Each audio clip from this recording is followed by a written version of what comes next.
This Black History Month, as we continue to celebrate culture, contributions, and civil rights milestones, we love to celebrate, but it's also important to have tough conversations sometimes. And today we want to turn our concentration to economics. So joining us today is Dr. Rosemarie Allen, our 9 News race and culture expert. Thank you for making time for us yet again today. Thank you for having me. Really, really important topic. It truly is. Why do you think now is a good time to talk about this? Just because people are listening, because it's Black, you can frame anything as Black History Month and then it's acceptable for everyone to talk about. Right. Well, we have to understand that economics and the racial wealth gap is our history. When we look at how this came to be, that this race gap, racial wealth gap, was intentional. It was intentional through policies, through legislation, through practices. And what happened, it started with slavery, free labor, and then blacks were excluded during the Homestead Act. If you remember the Homestead Act, where citizens were given 160 acres of free land if they improved the land and if they were good citizens. They were excluded from that.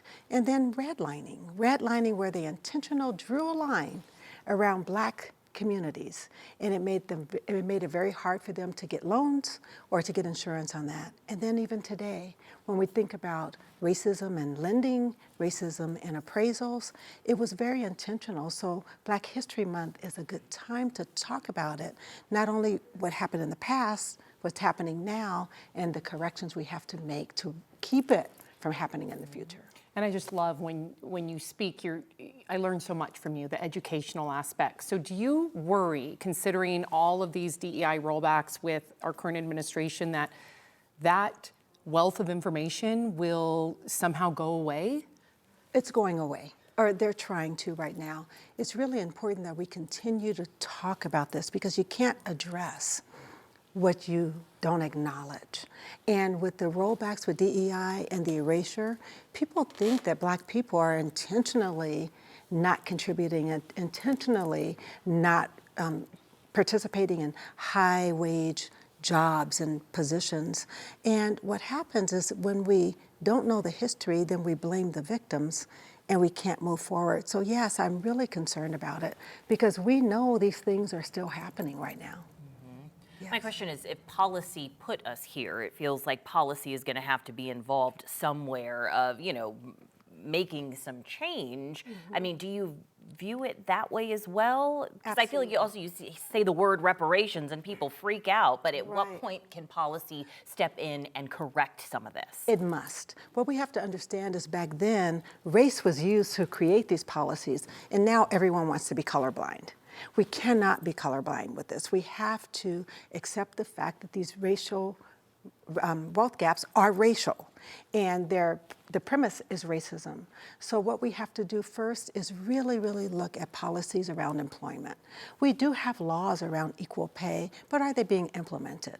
We have to have policies about who gets promoted, who gets the high wages, and so many times they want to mentor people of color. People of color need to be promoted and supported and targeted. They need to be uplifted to say, here are people with equal qualifications, please take a look at these people of color. And then we have to look at what's happening in lending. And we have a very current example of what happened with Navy Federal Credit Union, who was found to openly discriminate against black people. And my family was one of those people. Wow. In spite of our income, in spite of our over 800 credit score, we have to look at appraisals. We have to have policies in place that says these things cannot happen, that if a home is owned by a white person, their appraisal is higher than the same home that belongs to a black person. And when laws are broken, then consequences should be swift and severe. It's not enough to have the law without any consequences for the law. What are some conversations we, and I say myself, can be having at home with our children? I have a 5-year-old and an 8-year-old, but I want to, have these conversations often. And please do, because they understand fairness. Your young children understand what's fair, and watch the news and read stories and bring these things up. For instance, if you want to talk about racism and appraisal, go to YouTube and say, look what happened. This person's house was appraised $200,000 lower when it was obvious that a black person lived there. And then when they took down all their paintings and it looked like a white person lived there, then their appraisal went skyrocketed, $300,000 more. Is that fair? Right. Should that happen? And then talk about the consequences, because what we don't talk about when we talk about this wealth gap is the generational aspects of it. Because wealth is more than income. It is your assets. It's your ability to own property, to have your retirement, to have generational wealth where you can help your children to go to college or have a down payment for their homes. It's assets and income. And what we know is that for white families, their wealth is 6 times that of the average black family. We're being wrapped, we're out of time, but I don't think that we can talk about this issue without addressing, when you're in the workplace, just a quick piece of advice how you can advocate for yourself. If you know you're doing the same work, working just as hard, a lot of times harder, Yes. and you're not making the same money as your counterparts. And you speak up, because it's illegal. You speak up, you say this is not fair, where's the parity, and what can we do to make adjustments? Dr. Allen, we appreciate you so much. you. Thank you. Thank you for having me.